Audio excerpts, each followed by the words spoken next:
আমার কখন মন খারাপ, আমার কিসে খুশি, আমার স্বপ্ন, আমার আশা, আমার সবকিছু।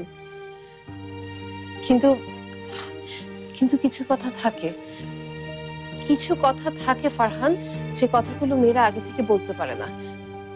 সে কথাগুলো বলতে তাদের কোথায় যেন আটকে যায়। আর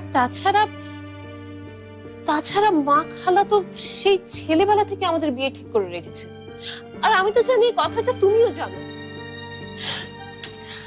ফারহান, আমি সব সময় তোমার এত কাছ থেকে তোমার সাথে মিশেছি যে আমার কখনো মনেই হয়নি তোমাকে আলাদা করে ভালোবাসার কথা বলা দরকার। ভুলটা সেখানেই করেছো। কই মা বা খালা তো কোনোদিন আমাকে কিছু বলেনি, আমি তো কিছুই জানি না।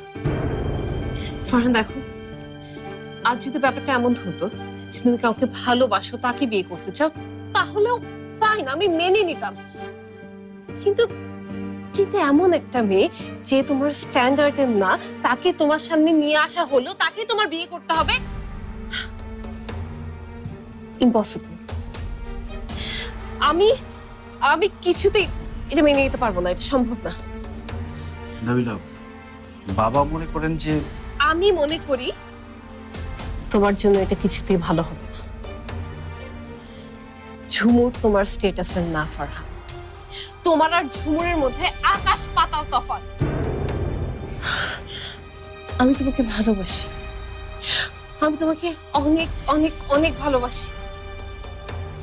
আর আমি কিছুতেই কাউকে তোমার জীবন নষ্ট করতে দেব না।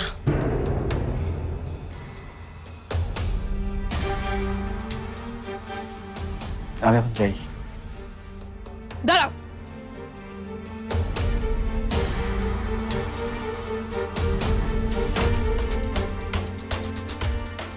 একটা কথা তুমি মনে রেখো,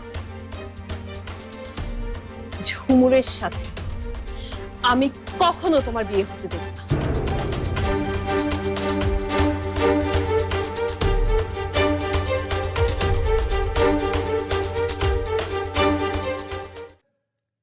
আচ্ছা, এ ব্যাপারে এত রিয়াক্ট করার কি আছে? আমি তো বুঝতে পারছি না। কি বলছো মা? রিয়াক্ট করবো না? নাবিলা আপ্পি ফোন দিয়ে আমাকে সব বলেছে। তোমরা নাকি কোন গ্রামের মেয়ের সাথে ভাইয়ার বিয়ে দিচ্ছ। আমরা না, তোর বাবার সিদ্ধান্ত এটা। তাতে কি হয়েছে? বাবাকে সিদ্ধান্তটা পাল্টাতে বলো। তোমাদের মুখে তো ছোটবেলা থেকে শুনে আসছি যে ভাইয়া আর নাবিলা আপ্পির বিয়ে হবে, কিন্তু আজ এসব দেখে শুনে তুমি কেন চুপ করে আছো?